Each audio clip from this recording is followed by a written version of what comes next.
okay. Um, my my back has been killing me. I don't know why, but um, other than Have you that, been I'm carrying a fine. pinball machine?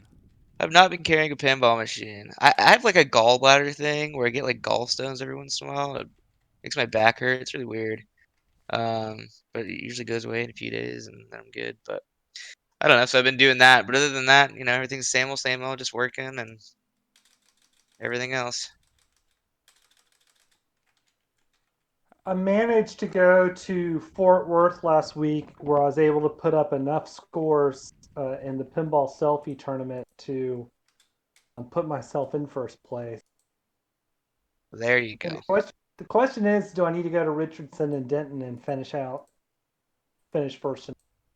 I mean, if you have to ask. How about you, Brennan? Are you gonna get in on this? I hope so. I was gonna go this Sunday, and then we got invited to go fishing/camping, so I did that. I'm looking at Friday because I don't have anything going on Friday. So I'm hoping to get there this weekend because this next week we're gonna be on vacation in Galveston. So Oh, nice. it's either soon or looks like I'm gonna be missing out. But I'm hopefully tomorrow. Whereabouts in Galveston are you staying? The most specific I can get is on the beach. I wish I had more info than that, but I don't really know. My mom booked the house. We're going with my family and everything, so I'll just let it be a surprise, I guess. Go take 61st Street to Seawall Boulevard, make a right, and you keep going until you get to your house. That sounds right. Yeah, I'll just write that down real quick. Also, take you a free play koozie or something so you can get a free play on the road picture. That's true. I do need to do that. Like I'm sure I'll have a bunch of stuff with me anyways. Half my wardrobe is free play related, so yeah, that's actually what Austin's doing in his picture over there. yep, sure By the way, I is. have the capability of going video if anyone so desires to be on the camera. Just let me know. Yeah, technology and stuff. I figured it out just a little bit thanks to doing this for I don't know 6 months now. Why is this going on for so long? When can the world return to normal? I mean, I am currently looking at baseball, live, actual, meaningful baseball on my television. Now there's nobody in the stands, but that's the first actual sporting event I've witnessed in 4 months. So there's that, I guess. I've seen like random things on ESPN just in the background of free play, whatever. It's curling and MMA and Uh-huh. different things where the competitors are wearing masks. It's really it doesn't look the same. It's weird. It's everything's weird right now. Isn't Normal. basketball supposed to come on tonight All of too? them. Yeah, they're all coming back All of kind them? of at once, except for football, which is going to try to start at its normal time. So yeah, it went from no sports if you're into Yeah. that thing to like almost everything all at once, but like weird versions of them Right, where nobody's in the stands. right. And we don't And a know who's quarter going to is last or out. not. Yeah, we don't know if it's going to finish. Mm-hmm. So Oh, did what everybody watch the movie? what pinball play have you guys been playing this week? Any? My own And Iron Man. That's about I it. did take Brennan's advice and I said, let me open up and make Houdini a little more difficult. mm-hmm. I know it's a tough game already, but as I was going through the settings, I saw that the maximum number of extra balls that could be awarded at one time or banked or whatever was 4. So I thought that it was important to knock that back down to a more reasonable level. Yeah, Yeah, it's a yeah, lot. yeah. I know. That's I a know lot. you're always like rolling it over on the amount of extra balls you have, so it's good of you to pace yourself. Are you learning anything new that you haven't figured out before on Houdini, or? There are a couple of shots which are really really really hard to make. So it's just fun, It's and since I've changed the settings a little bit, I can go in, I can play a 5 or a 10 minute game if it's good, and I'm not spending all night playing the same game. So. That's a much Any better like feeling. glitches or weird like issues that you've come across with it yet? Yeah, there's a weird glitch that happened, and it's notorious with this game, and it's if you have it in a tournament, you can't run the game in a tournament because it will lose track of your balls. Hmm. So if you have a multi-ball and you drain a ball, you're sitting there waiting 30 seconds to go through a cycle before it realizes that there's no ball in play and will launch out another ball, or some cases will end a ball prematurely like that. So that's one of the things that I've read online is a negative about the game, that very frequently occurs. That's Is that something frustrating. they're gonna fix, or I and how don't often does know. that Someone happen? thought that that was going to, yeah. Palmer just was putting on the chat. He played it last night, and that thing happened to him as well. Kind of So a game-breaking thing. yeah, it is. It's one of those things. To me, it doesn't destroy or kill the game because 90% of the time it's just searching for a ball and it will launch and return a ball for you. Uh, it could have been a ball that was in a scoop or something like that, Fair but enough. Well, it sucked. Amber, have you been playing anything? Just ours. Just Iron Man. I mean, you got to give me advice. I've been playing Iron Man. I played Iron Man Sunday because they got it at Free Play Arlington, and that's it. Um, Oh, nice. yeah, so I What'd finally you do? played it for the first time. Enjoyed it quite a bit. I really like the sound design on it. It, yeah, it's nice. It's a tough one. Mhm. I have to say. I mean, you know, every now and then I'll play for like a whole entire night just trying to beat my other score or like my highest score. It's hard. And it doesn't like the scoring is unless you have things stacked, it's like impossible to get a higher score. What what's a good score for you two? I actually don't know Say what like my score is 25 like. is That's 25 a is a good decent score. score, and then above that you're starting to look at like getting on the board. I think the default on the game is 25 um to like get on the scoreboard, but it really just depends because there's a mode where it unlocks a shot that scores 30 million with one shot. So it's all kind of relative and that depends on how long you end up playing, but yeah, 25 is pretty good. That means you've done most of the stuff on the game at least and did well on it. I don't know if I took a picture of what my scores were, but in that range, I was doing well. But enjoyed it quite a That's bit. fun. It's fun though. Yeah, yeah, enjoyed the different modes. Um, I don't know. I have an affinity for the movie franchise as well. I don't recall playing that because that's a re-release, right? Yes. Yeah, they re-released is the Vault edition though. Y'all have had that for a while. I don't think the Vault edition is new, is it? Or is it? Because Uh, I have the original Pro.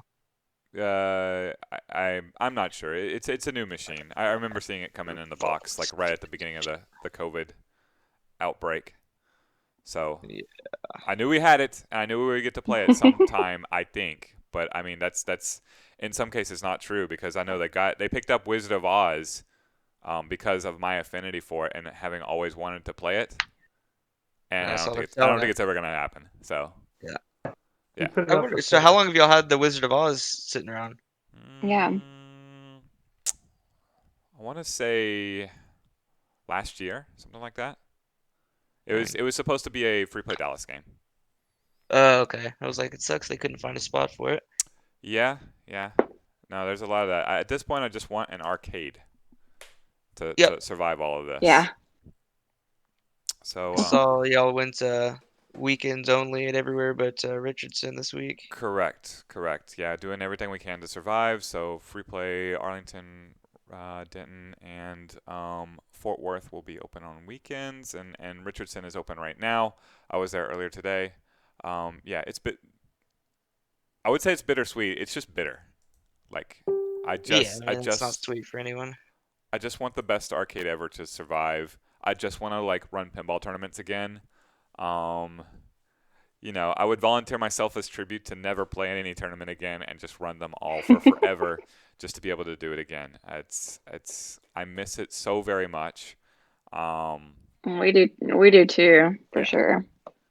Well, it's a fair enough compromise, I think, especially since if you really have an itch, you can still scratch that itch at Richardson at the Mhm. normal days and normal hours, but Yeah, and we had a Tuesday night fights. We haven't been Oh, doing them nice. every week, but we had one this week. I didn't Uh, see that. yeah, it was Marvel vs. Capcom. It went well. Like people showed up, Good. but not too many people, and it was. I had my hands full keeping it under control, but I felt like I was able to keep it under control, which is like right where we need to be right now to just sort of like get by and get to the other side of it. Um, Yeah. as far as pinball, I've been trying to participate as much as I can in the monthly thing. I don't know. I haven't. I'll have to. If you guys vamp, I can check the standings. I hear David's doing well in Fort Worth, but I think you're doing well everywhere, if I'm Fort not Worth and mistaken. Arlington. hmm but I've been having so much fun playing. I've been playing a lot of Stranger Things pinball because that's in Free Play Richardson, which is closest to me, and open every day. And I have yet to play that game, and I want to so bad. I mean, come on out. It's there. It's I know. yeah, it's fun. If you like the show, I think you'll like it.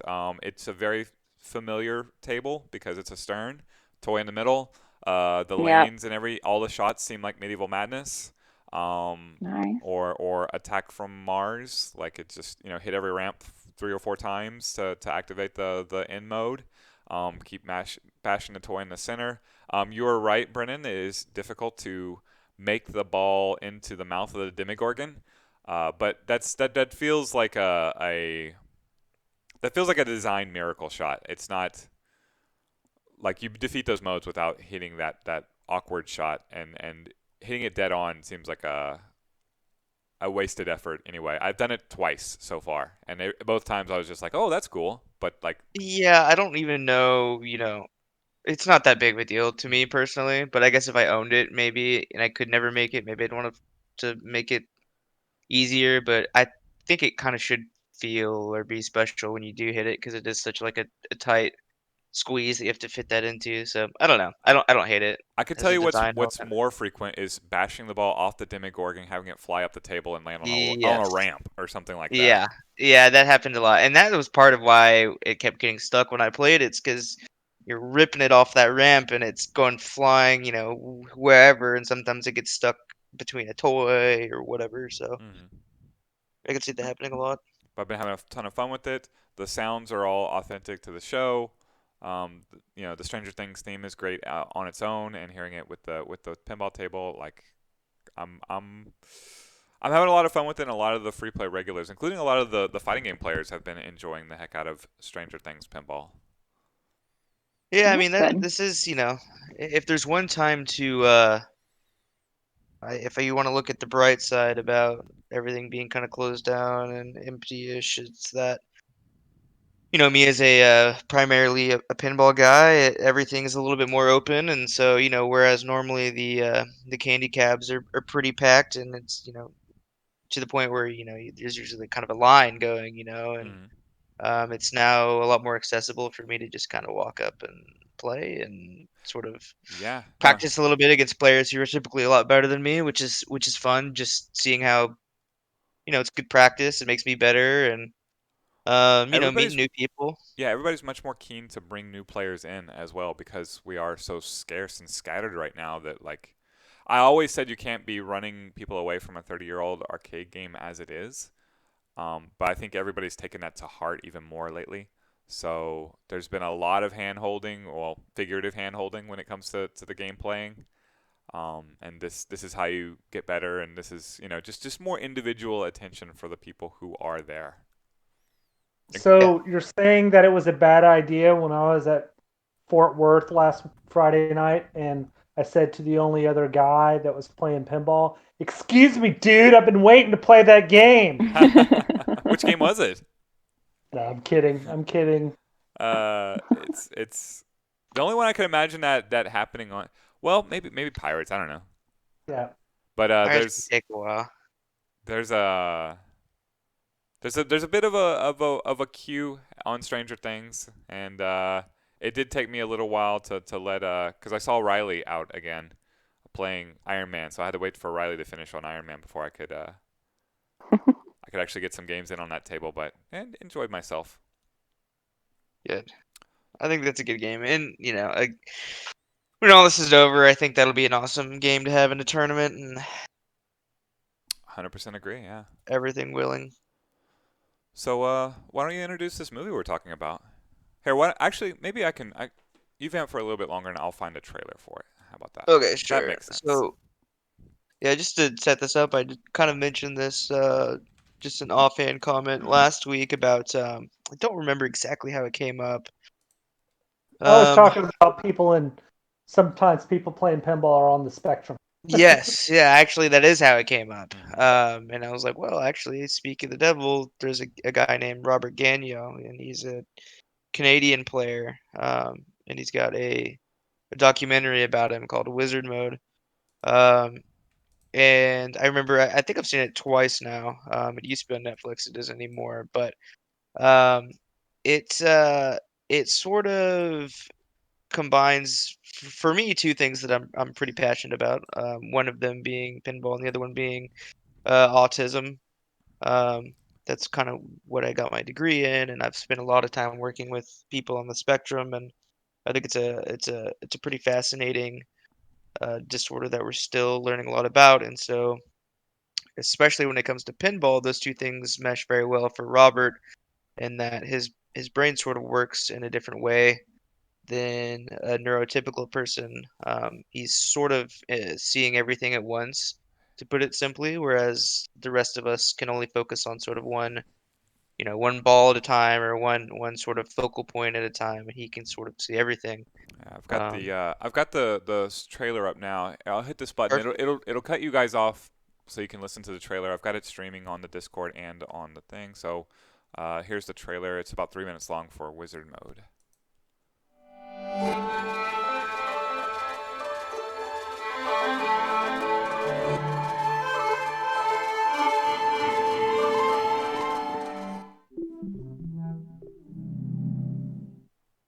Hopefully. Wow, this is huge. Do you know where the tournament area will be? I think it's probably going to be over there in that far corner over there. Just wait till you see how loud it'll get on Saturday. Just wait till you see how loud it is.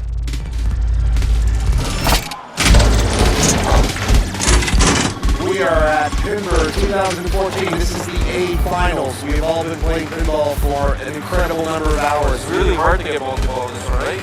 Yes. I think you won. Very good. Pinball tournaments are really challenging to win. I think you have to have a natural passion for a certain thing. If you want to get good at something, you have to feel that passion in you. I'd always go to Wally Burgers. I took Robert there just for the hamburger. It was a game in the corner. I think that was really the first time he ever played pinball. 4 or 5 years old, and then after that, he was hooked on them. It feels amazing when you can just hit everything you want. To me, I call that being in the zone. I think I was meant to play pinball. It just was different. I just remember, like, if I pulled him, like, he'd be so, like, this dead weight. And I thought, okay, that's weird. By the time he was 3, he got diagnosed with autism and a mild mental handicap. To me, autism is something, if I have it, I don't even care about it. I want to be treated just as a typical individual who doesn't have autism.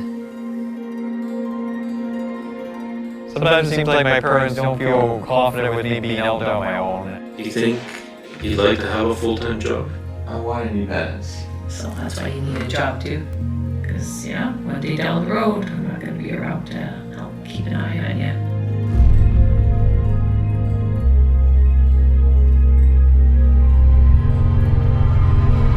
I like being in control all the time. And I feel in some situations you can't be in control of. It's just not an option for me to quit, no matter how hard and frustrating the obstacle is going to be.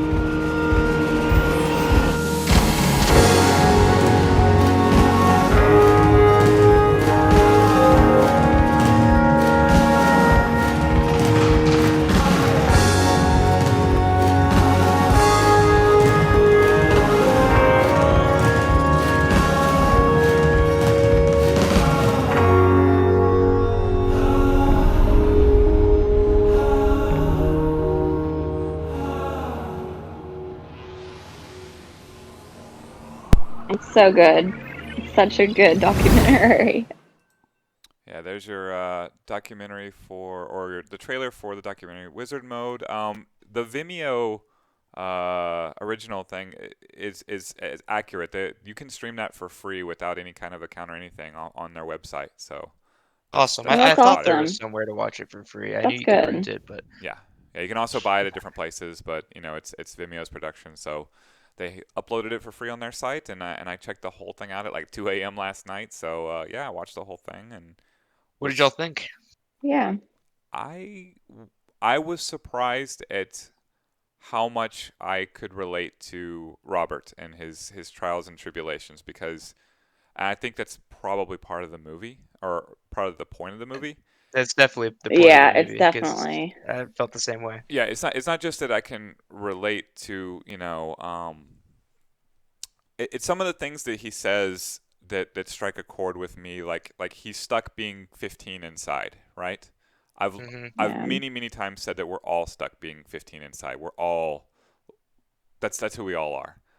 Many of the things that he struggles with, not understanding, like he kind of hopes to have a romantic relationship and like is confused by how it works. Well, I'm confused how it works. Yeah, aren't we all? Yeah, But I mean, yeah, that's yeah. yeah. Understanding how to read people's emotions. Like now, clearly he struggles with it on a level that I cannot relate to, but at least Right. on some level I can relate. And I found myself time and time again coming back to where I relate to him and his experiences, trying to fight through life with autism, where I and we are all trying to fight through life without it. Definitely struck a chord with me, and of course, I love pinball too. So the pinball elements, and going to tournaments and conventions and stuff, obviously, I could relate to that also. What about you, Thing David? that I thought was kind of like a gut punch was when he has a bad ball or a ball drains or something, and he goes and he starts talking to somebody about it, and that person he's talking to, one wasn't watching his ball, and two doesn't Check want to the talk to him lore. because they're watching something else. Uh-huh. Oh man, that hit Yeah. hard.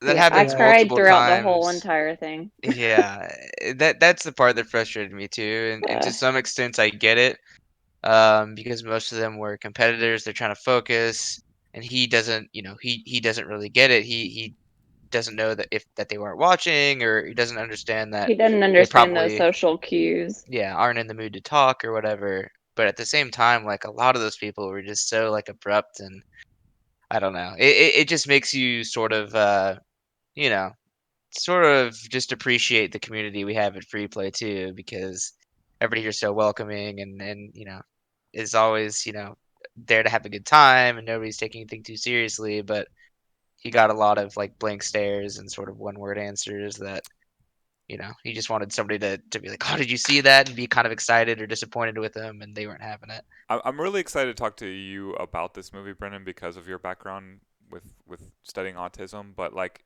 as far as that goes, there were several times throughout the movie where I definitely felt the hand of the director, or the producers kind of putting the situation out there. Like that, Sure.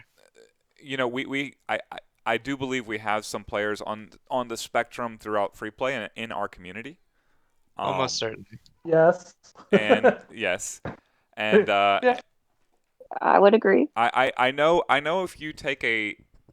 if you recorded every interaction I've ever had with those players and then started searching for it, you could find those times where I've been more dismissive of those players.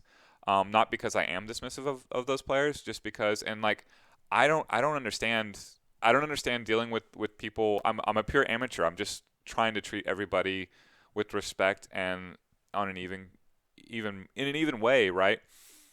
But because I'm assuming it's because they don't understand social cues and they're trying to figure it out on their own. The amount of questions that you get and the amount of questions that you get that revolve around um, the person's experience, right?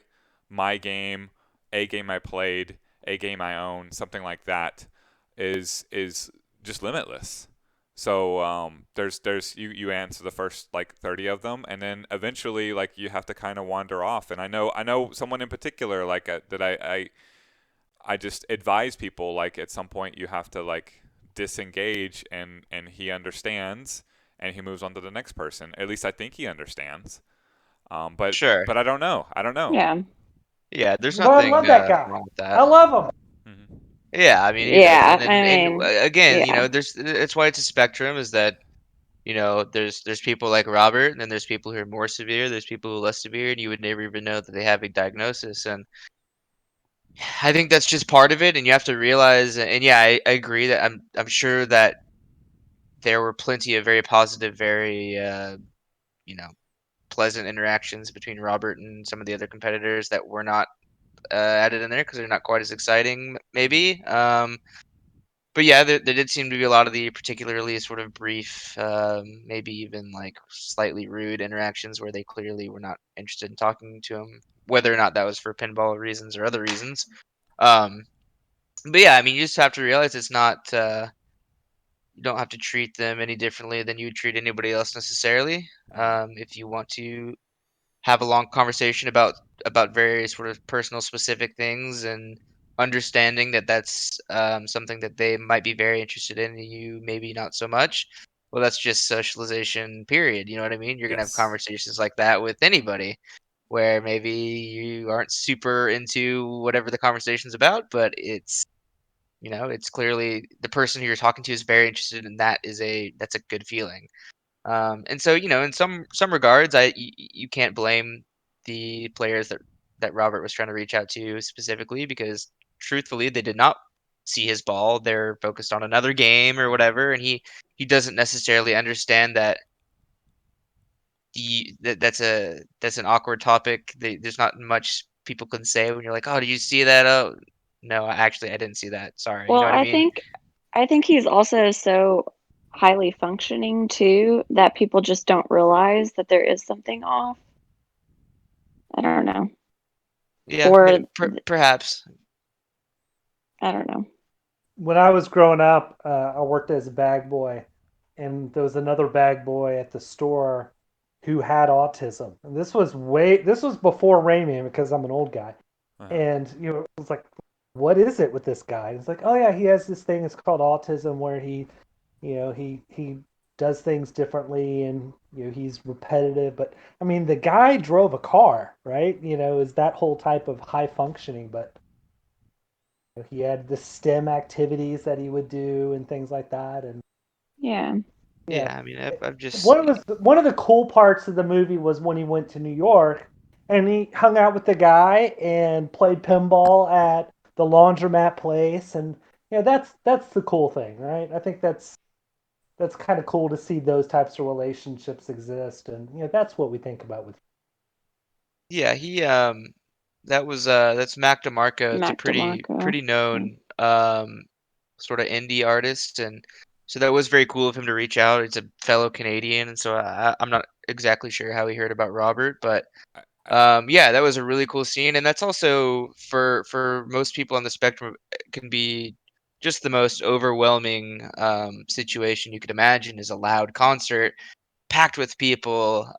There's lights going off everywhere. There's all these people talking. You don't know any of them, and it's just super overwhelming. And so for him to do that, maybe that was out of his comfort zone. Maybe it wasn't. Again, you can't speak for it's such a again, it's a spectrum, so you can't say that one thing fits for everybody. But that was a really cool out of his comfort zone thing. And really, you think about pinball tournaments in general. Shoot, I get a little overwhelmed sometimes at some of the bigger ones because there's just so Right. much going on. It's packed, it's hot. You know, you're squeezing through people, and there's stuff going on everywhere, and people are yelling, and even I can get a little overwhelmed sometimes. So it is I mean, interesting to even see how he's so in his zone when he's at a pinball competition. yeah, I mean, I'll get a little bit of social anxiety or whatever when I'm around a lot of people I don't know, or even at like TPF, or it's loud, and yeah, there's a lot of people. So it's surprising as it's surprising at how well he does, during tournaments and stuff like that. He's like, wait, it's gonna be so loud in here. Hmm. It seems, from the snippets that we get to hear from him throughout the movie, and there's quite a bit. Like, he is definitely the star of the movie. It seems like he's very objective oriented in everything he does. Like, that seems to be like part of the thing that appeals to him about pinball is just like getting to the wizard mode or completing this objective.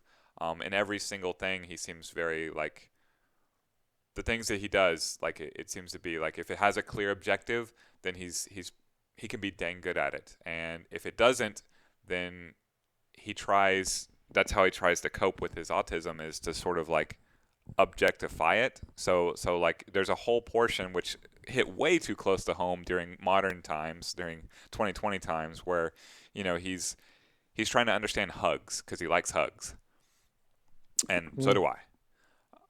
But He he's researching it and trying to figure out like what's an appropriate type of hug and types of hugs and how long should you hug, and he's definitely trying to objectify it or and to where like he could do it correctly. Yeah, abstract is not something that a lot of people with autism grasp very easily.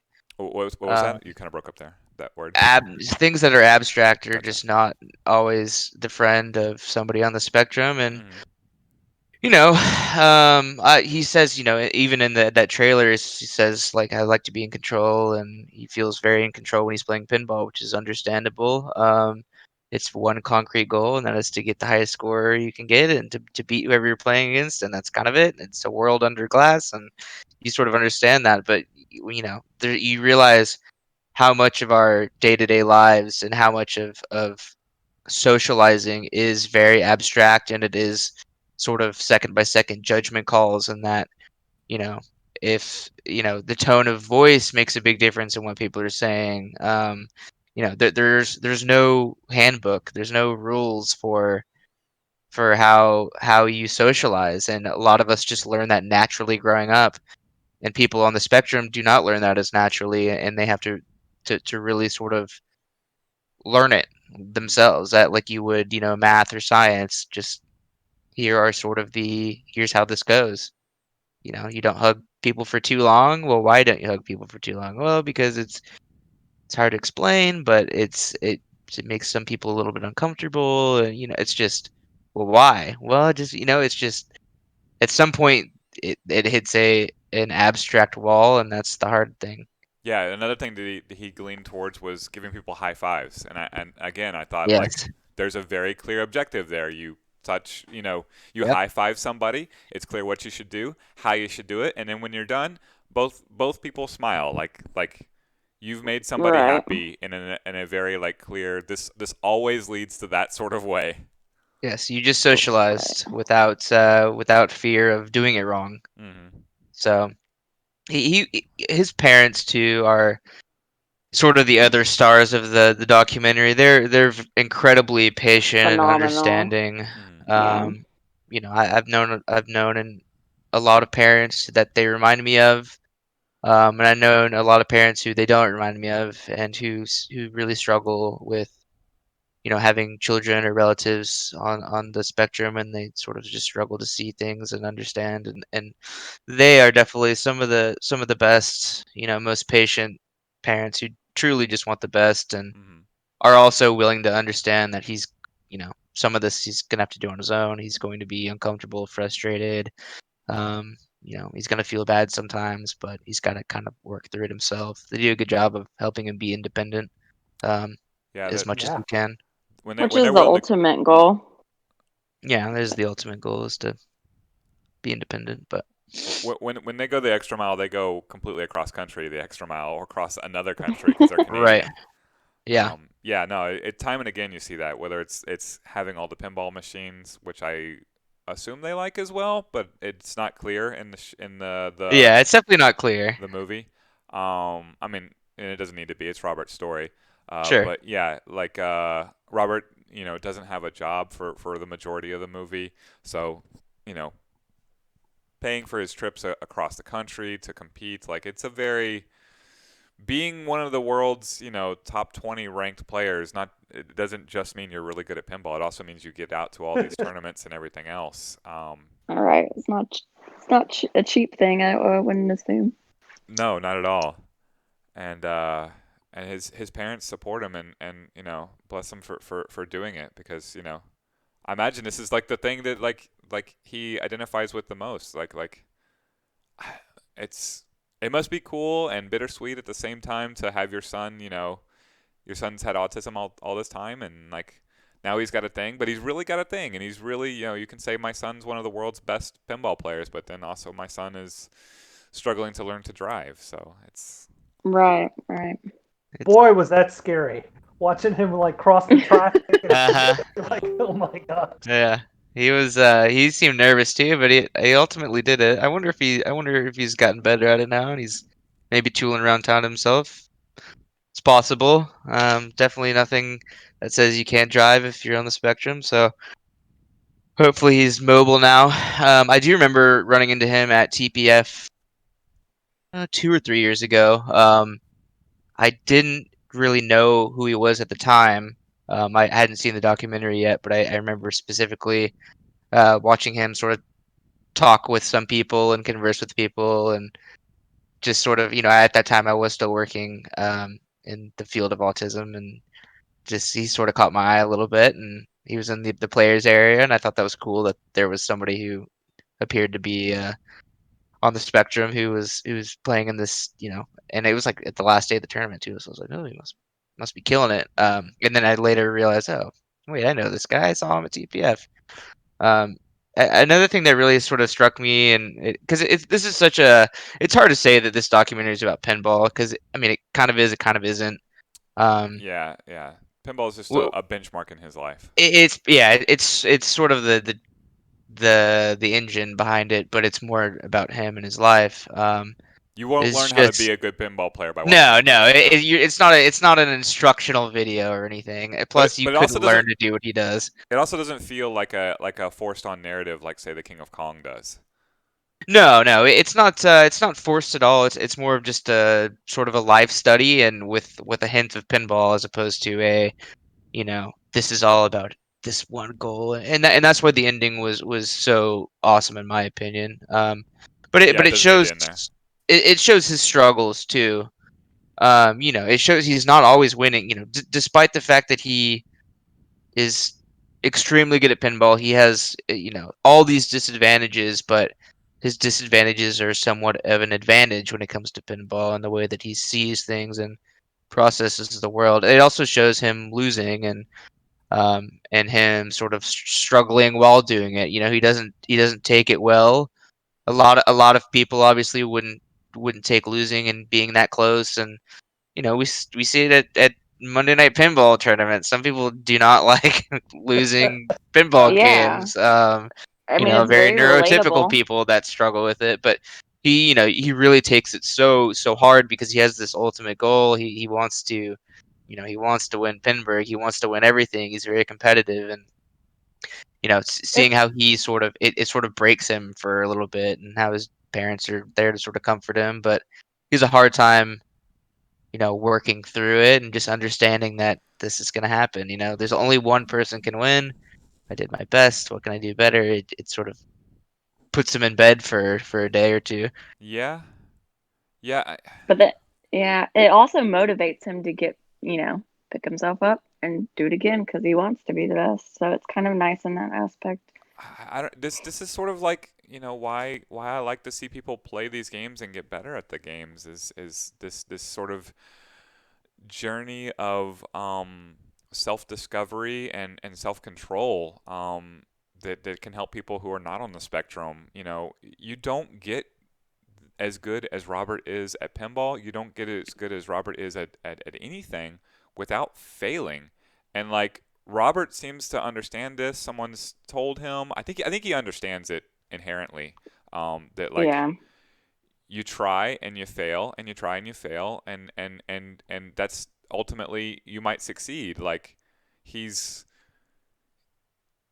he's embracing these failures, even though that they do crush him, and I've seen people crushed. I've been crushed by losing in competitions before. Like it is a demoralizing thing when you lose. You don't want to lose. But then That dealing settles with it. it. I'm going to Richardson and I'm putting the hammer down and beating Chris. Awesome.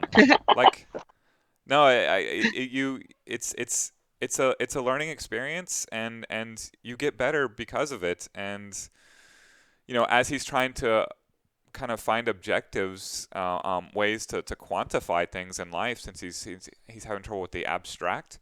Like that's very much a way to do it, is to go out and compete in a tournament and get your butt kicked, and feel bad about it, and then learn from it, and then and you could see him time and again, not just with the tournaments, but with individual balls. Hey, was that Yeah. ball good?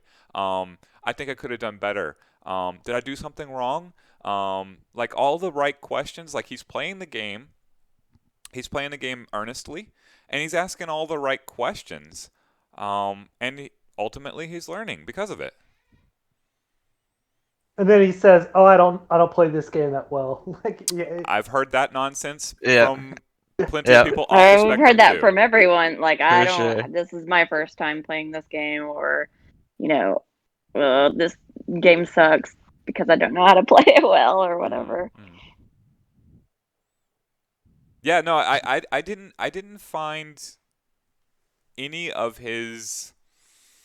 Like I said, I could relate way more than I couldn't relate to his experiences.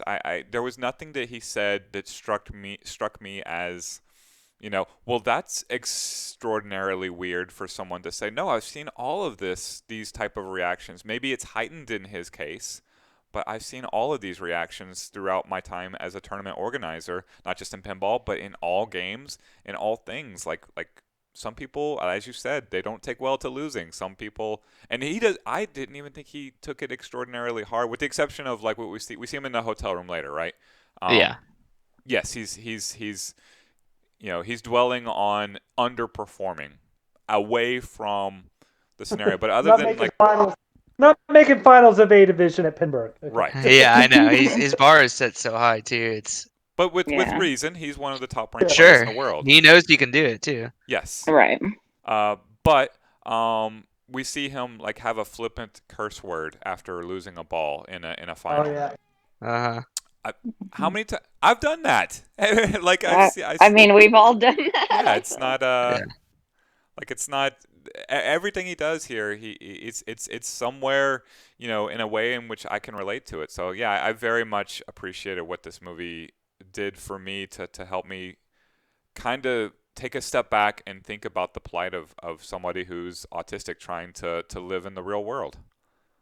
Yeah, and then and that's why I think ultimately why uh autism spectrum disorders in particular, so they speak to me so much, and why I was so interested and still am, is that, with something like schizophrenia or bipolar disorder or something like that, um I, I can't relate. You know what I mean? I can do research on it, and I can sort of talk to people who have it and have them try to explain it, but ultimately I can't really relate to it. Whereas, not saying that I can necessarily relate to someone on the spectrum, but at the same time, the emotions and the thoughts that he is trying to explain the best way he can is like, yeah, I've been there too. Like, yeah, you know what? I'm kind of a control freak. I want to be in control too. Uh-huh. I don't like super noisy and crowded places. That it makes me uncomfortable. Sometimes I struggle with socializing too,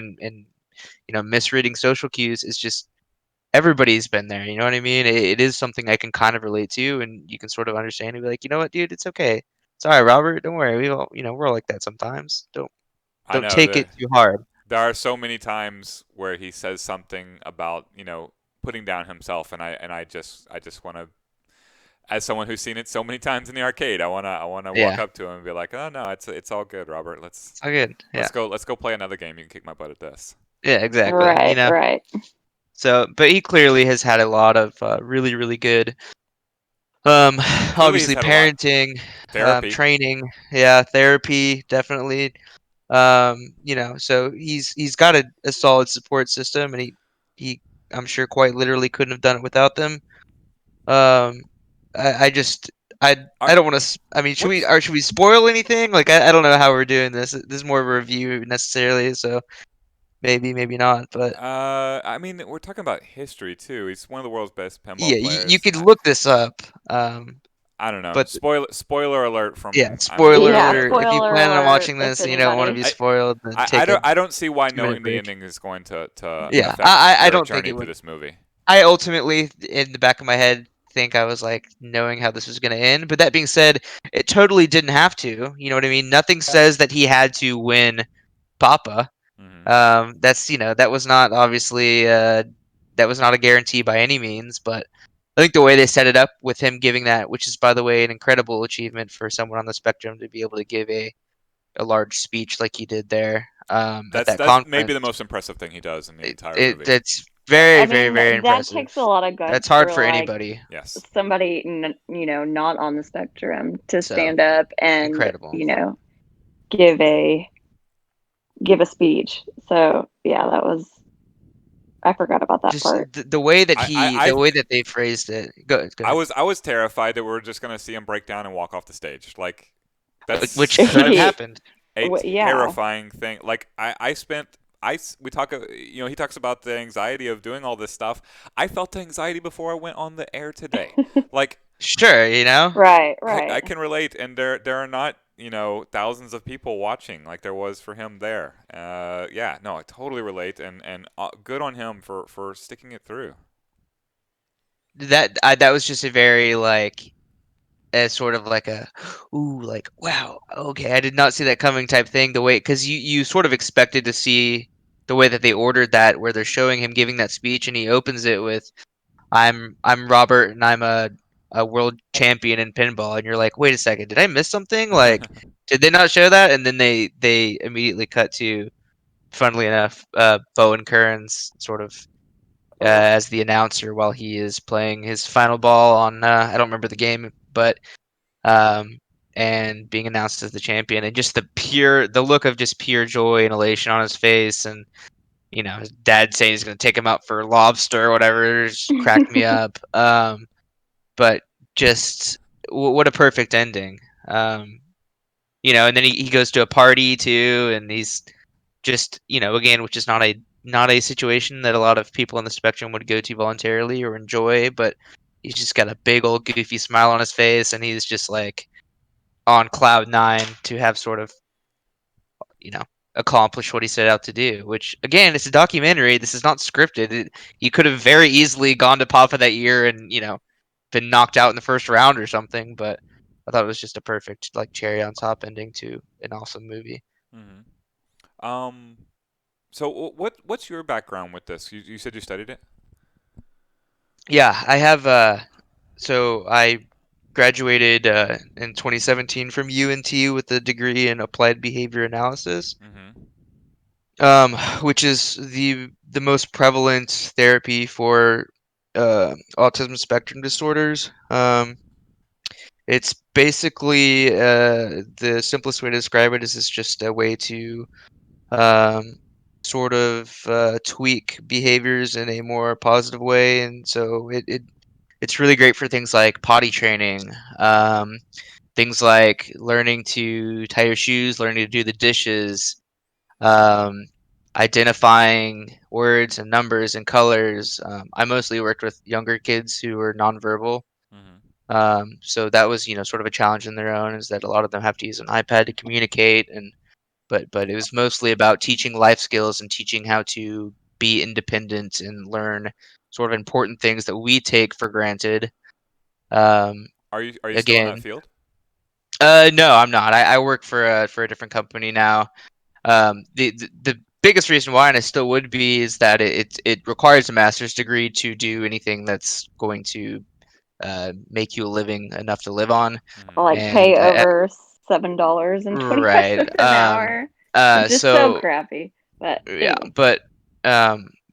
but yeah, I just after I graduated, I was done with school, and I wanted to take time off, and I haven't ruled out going back to get my master's at some point, but it's not on the schedule right now for me. So I, I still have a passion for it and really enjoy it, and it was a fascinating thing to study. I related a lot to like Robert, of course, throughout this, but it also got me thinking about my own experiences running tournaments with people who um, I am guessing are on the spectrum. Um, I'm assuming you've watched me deal with people whom I suspect are on the spectrum. Certainly. Yeah, how do you like, just to bring it back to how I deal with it? Like, how do you feel like I deal with it? Is there anything I can do to improve for dealing with these people? I think I've never seen anything that made me uncomfortable or being like, oh, you shouldn't say that or you should do different things. It's because a lot of it is not your job or my job outside of a clinical setting to be sort of teaching anything. You know what I mean? Part of the reason why uh, uh, behavior analysis is so popular and effective is that it is teaching them to adapt to the world as opposed to vice versa, because that is sort of never going to happen on a large scale. There's always going to be people who have never heard of autism, are not sort of picking up on the clues that this person might not be sort of as socially adept as you are. They're that they might have a diagnosis of some sort, and who are going to treat them like they would anybody else. And if you do that, then you're going to get some strange, if not sort of cruel responses, Hmm. especially when it comes to kids, who are ultimately we want to get them, out of a clinic and into sort of a public school or a special education setting where they are going to interact with kids who do not know what autism is, and you want to give them the tools to deal with it themselves. And so when we're talking to certain people, at free play, for instance, um, you want to do it with the understanding of that they may be different, but Hmm. also that you're not, you don't have to treat them different. You can still, socialize with them like you would anybody else. Just if you get a strange response, or if the conversation shifts in a weird direction, or it goes on too long, you understand why. But Right. also, it's not your job you know, to change anything necessarily about the way that you communicate, I because most people are going to communicate like that. Yeah. I try to practice good communication skills with everybody. It's I try to also treat everybody with like respect and patience. And as far as like specific people go, like I know, or I go in with a heightened tolerance, like a more patience, I would say. If they have more questions, I'm kind of expecting more questions, and I have more answers for them. But I would have answers, like I was as a tournament organizer. If you ask me what to do if you get a ball stuck, well, I have an answer for you. And if if you tell me that the tilt is too sensitive, and that's what caused you to lose, then I have an answer for you there too. So I'm ready for the questions as much as I can be, and I'm ready for extra questions. And Yeah, patience is just kind of the key. You just got to be. Patience is uh, Patience is definitely good a in key. general, but if you do, suspect that somebody maybe sees the world differently than you do, or may have a diagnosis or be on the spectrum, then even maybe a little bit more patience never hurt anybody. But again, you don't need to treat them like they're different. I would treat them and talk to them like I would anybody else, just with the understanding that you know they uh they don't see things the way I do, and they don't socialize necessarily the way I do, but that's yeah, okay. I I can. So I've had moments where um I've had people sort of run afoul of the rules. Maybe not afoul, but like, not. Some of the tournaments are more casual. You can show up late, and that's Right. okay, and I'll work you in. Some of them, the rules are more hard and fast. Um, some of them, the rules are subjective, but they're established beforehand. Actually, I think all tournaments are that way, to be honest with you. The rules are what they are. Um, I've had instances where I've had to DQ, or or administer the rules in a very active way to people, obviously off the spectrum all the time, on the Sure. spectrum as well. And I've had to make creative decisions. I remember one time in particular. This is not a pinball tournament. It was a puzzle tournament where um, somebody was really salty about being eliminated and then having their opponent leave. Like that really did not sit well with them. That the Mhm. person that eliminated them then voluntarily quit the tournament, and they were now eliminated, and so was their opponent. Um, and the allowance I made was, I had just finished the tournament. I happened to have won the tournament, and I said, you know what? Why don't we play a special challenge match? And any prize that I am entitled to, I wouldn't be taking anyway. And if you beat me, you can have the prize. Um, and that seemed to smooth things over. So Yeah. sometimes I've made special allowances like that. And as the person who won the tournament, that was sort of my privilege, but also like I was able to do that. And then Yeah, I mean, that's just very patient, and it fixed the situation, so, but other that's times, it's at the good. middle stage, so you have to say, look, these are the rules, and you're disqualified, or you're partially disqualified, or what have you. And I hope I always try and like preface it. I was like, I hope you come back next time, and you're more than welcome to join again, and I'll play games with you afterwards. It's Right, always I worked mean, out. It's rules are always worked rules. out. Rules are Yeah, rules, and I rules are very mean, concrete. Rules are not abstract. Rules are written out. They don't change. Here are the rules. That is what it is. I mean, being mad about that, I don't care if you're on the spectrum, off the spectrum. That's sorry. Um, it's that's sometimes about as just the concrete way as of it life. gets. Yeah, it happens. Yeah. You know, Yeah, thanks for that's the additional perspective.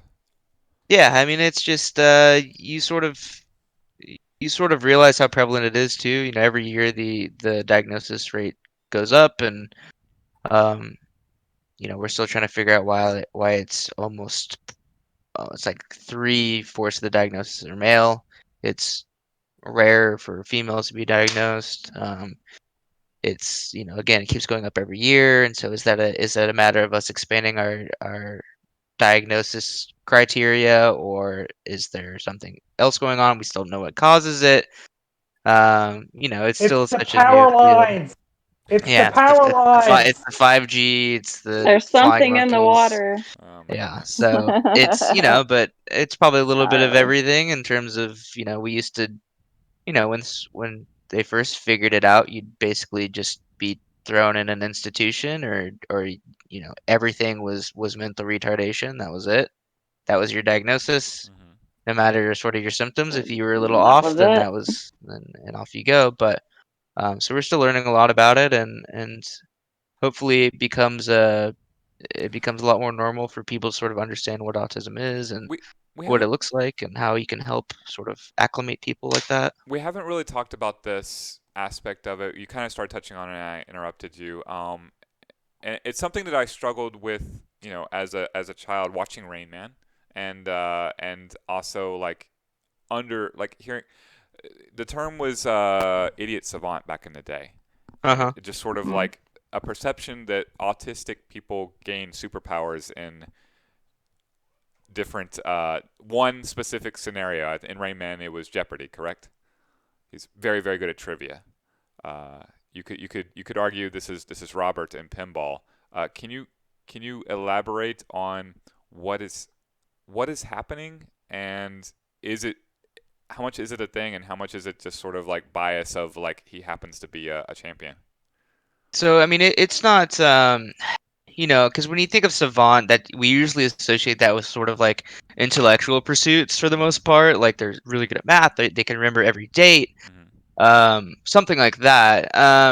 And I've known a lot of kids and adults on the spectrum who maybe have a really particular specific interest that Hmm. they know a lot about, or they can recite everything about it to you. Hmm.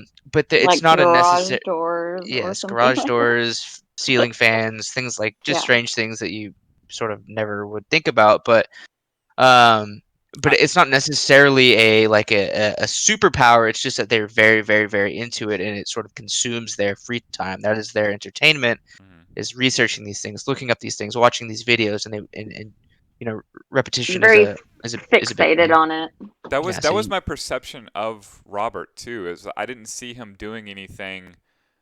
I saw him doing things extraordinary, but not like off the chart of a human being extraordinary. More like this is what I tell people: like keep playing the game, and keep taking a healthy attitude towards it, and you're just gonna get better. Like keep so trying. yeah, and And he Robert's a has. little bit. It's a little bit different because again they've done it was a fascinating video that I think that was Real Sports, but he's quite literally seeing things when it comes to pinball a little bit differently, and that he's able to process more things at once than we are.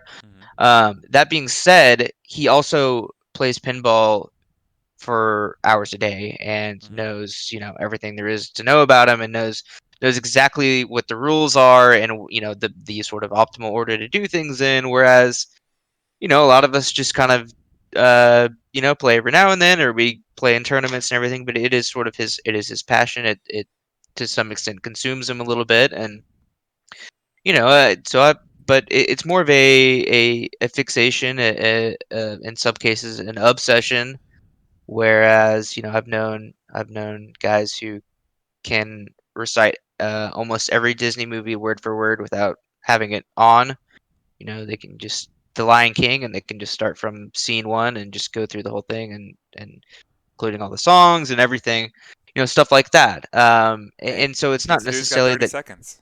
Yeah, it's like you're not necessarily a savant, but it is something that you don't see very often in neurotypical people. I could do Um, that with Frozen. I bet you could if you watch it long enough. That's the thing, though. It's Whatever your not a kids are watching. superpower.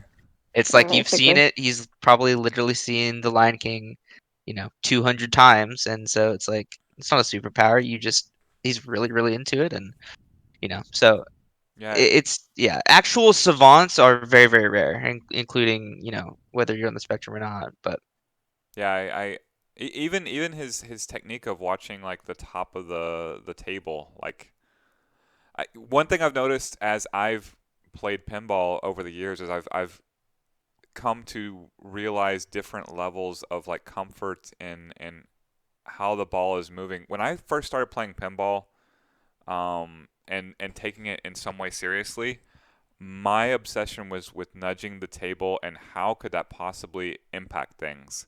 Um, I never wanted to be someone who jerks the machine around, but the idea behind it was so abstract to me that I didn't understand how to control it. And I found, throughout my time that like most people don't, even most good players don't know how to control the table.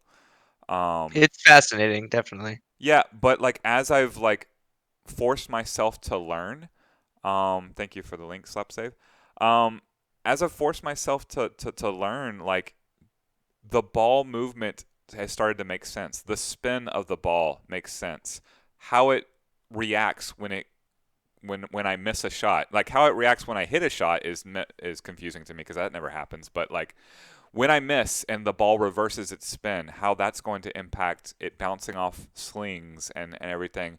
It's all started to make sense. And playing multi balls and how they interact, that started to make sense. So like, I am I find myself progressing in the way that I progress with say fighting games too, where the footsies make sense. You don't have to explain it to me anymore. I don't have to look at the hitboxes. I know what's happening. I don't have to see the ball spinning anymore to understand how it's going to react because it does it in a relatively uniform way. So Eventually, you stop having to think as much, and yeah, that is sort of the key. I don't think Robert's level of play or style of play is unobtainable. No, absolutely not. I think he's just a really very strong, good, dedicated pinball player who has no superpowers. He loves the game and he grinds it out, and he has the time and the ability to travel to all these events. Um, but and I think that makes it, again, going back to the movie, so much more relatable. Is like every single thing he does in this movie, I can completely relate to. I Yeah, really enjoyed it. yeah, I thought it was really, really good. I'm glad you all took the time to watch it, and hopefully you all liked it half as much as I did because I've seen it a couple times now, and each time I just think it's a really really great 80 to 90 minutes of film, whether you're into pinball or not, whether you are passionate about autism or not. I just think it's really really well done. Before I let you guys go, I wanted to talk to you about were you able to check out, or are you aware of what the IFPA is doing regarding what is this?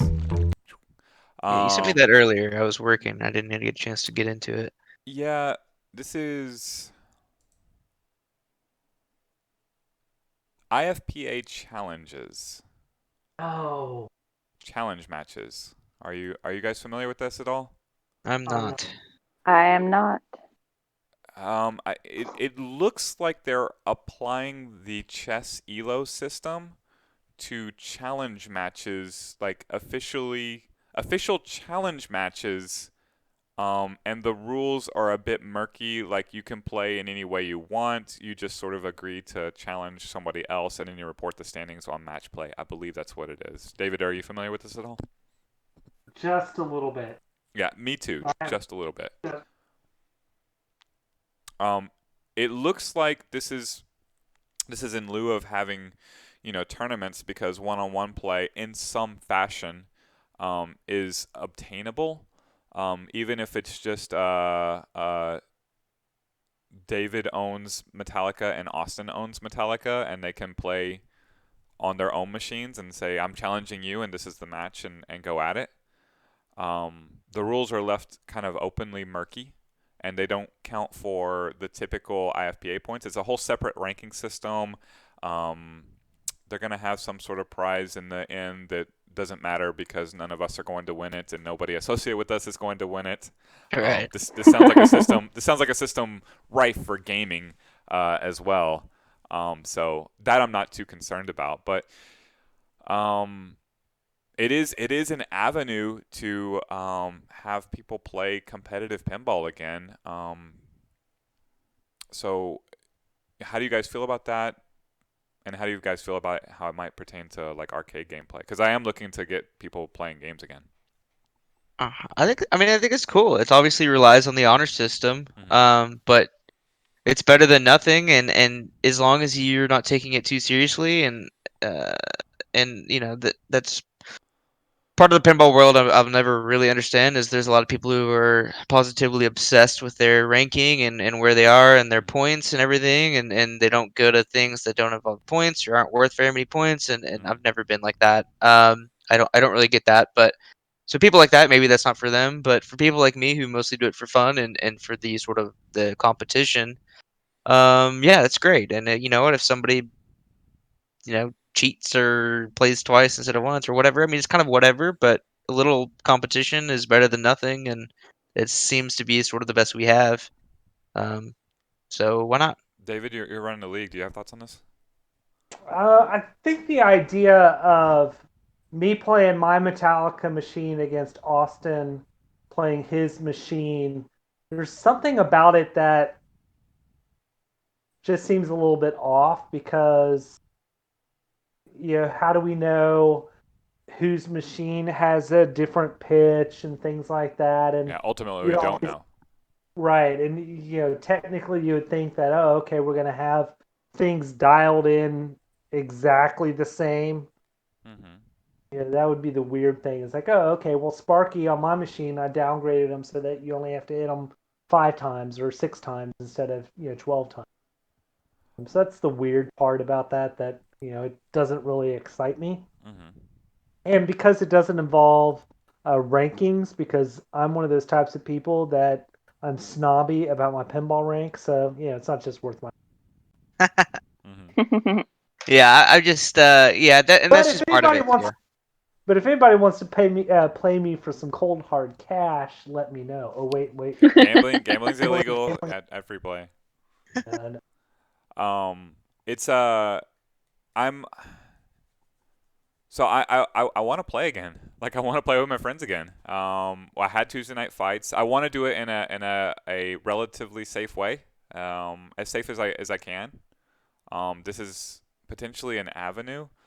If I was going to go through with this, like, how do you guys feel like that might look like on the floor? Because I can referee things, and we can know that, like, if you play, David, a game of Metallica at Free Play Arlington, and then I wipe down the machine and play a game of Metallica on at Arlington with the back to back, then we can stay socially distant, and like those are 1-to-1. We can compare those two scores, and they're pretty legitimate, as much as you can be with pinball, depending on how bad you rock the machine and have to repair it. But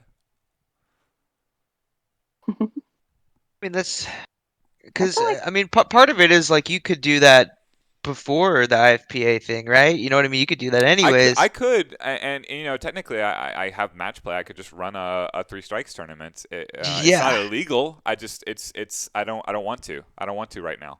I mean, I want to, but I want to be.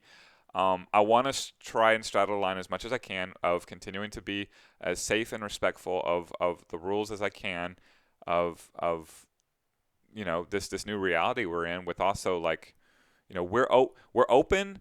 Free play is open right now at Free Play Richardson, and we need people to show up and come and play the games. And by and large, they're not. We're closing our locations during the week because people aren't showing up. So I feel our safety measures have been there right from the get-go. Here's my mask. When it wasn't a requirement. I don't even know if it is a requirement anymore, because it absolutely is a requirement inside free play. And social distancing has been a thing, and there aren't people there. And it's just like, I've been out at free play every single day, every single night since it reopened. And maybe I'm asymptomatic, but I don't see my friends getting sick with COVID either. So I don't think I've caught it. I don't think I'm passing it.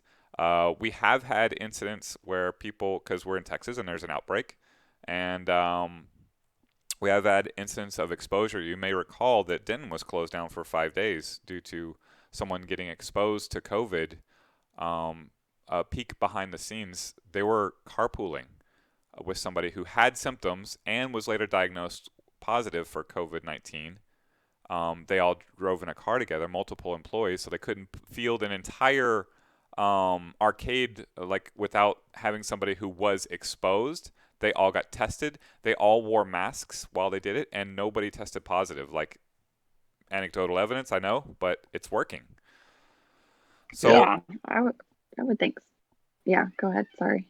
no, it's okay. I want to throw it out there because I want your thoughts on it, because I feel like I need to, and I want to have a mitigated events where have sports Okay. coming back.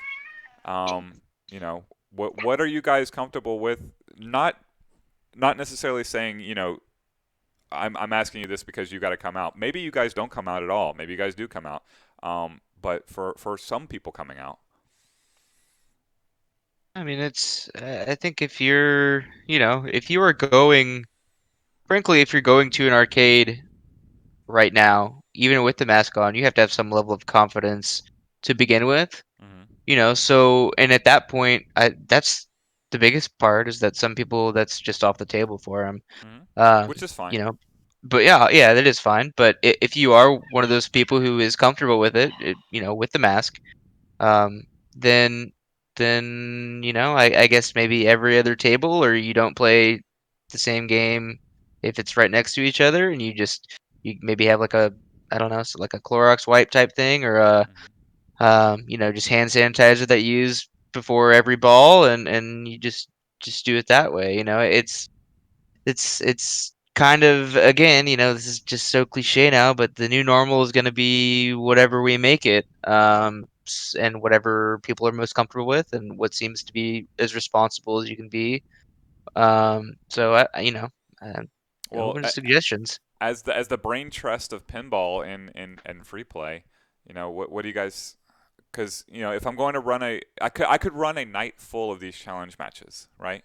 Yeah. And Right. we can use the different tables, in Arlington or Fort Worth, and have a myriad of tables with distance between them to use. We're not going to run into people because, well, we might. Hopefully, we'll run into people on Friday or Saturday. But like, if I do this on a Sunday, it's not gonna. It's gonna be sparse, to say the least. Right. Um, so we have space. We have the available machines.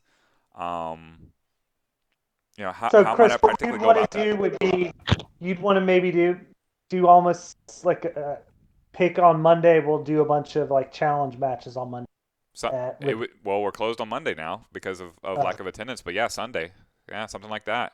And it would I'm guessing either we could do like a bunch of pickup matches there and try and report the scores, or we could do it weekly. Me and you, David, could have a first to five on this table, and maybe we even schedule two, and I get to play against Brennan as well.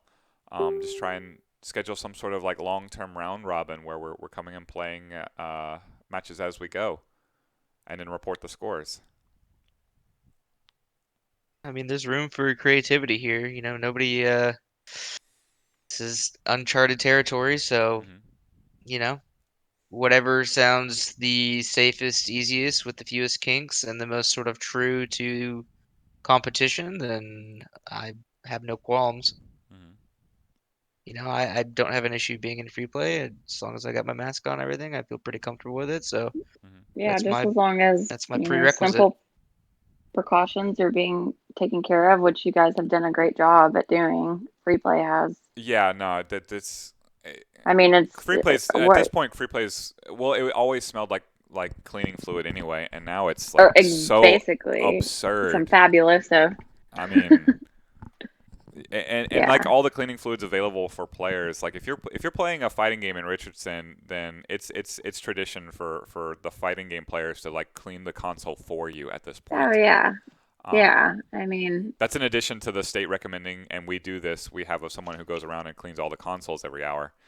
Like yeah. I there's mean, there's that's literally like players will do awesome. it for you. Right. Um, yeah, so I don't know. That's what I'm thinking is try and get to some Sunday challenge matches going. Um, Sunday kind of having to be the day because of the new schedules, because it'd have to be in Arlington or Fort Worth because they have the available tables. But yeah, how many tables are at Richardson? there are changes coming, but I Okay. believe, let's see, there's 5 in the back and 3 in the front, so there's 8.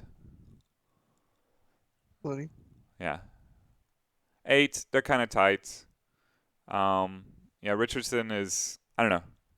I very much like the pinball presentation at Arlington and Fort Worth. So I always that's why free Pinball Monday happens at those locations and so on and so forth. Well, there's also just a lot more space that you can All of that. work with. Hmm. Yeah. Yeah, and I suppose the way the IFPA has their challenge rankings, any two people who agree to, because you have to have a I believe a match play account, which we're most those of us who are competing in David's monthly tournament, or however you want to frame it, have these accounts anyway. You have to like put out the challenge, and it has to be accepted, and then you report the scores.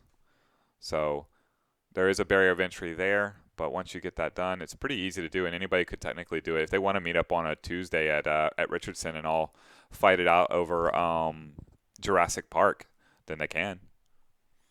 Yeah, and that's sort of I think probably the idea here is that it's just kind of up to the players and Hmm. it's very casual, and I think that's the goal here is casual competition. So if you're itching to get your competitive fix, this hopefully scratches that, but also without requiring too many resources or oversight or, you know, too many people together. So Yeah, let me look as at long my as nobody calendar takes real it too quick. seriously.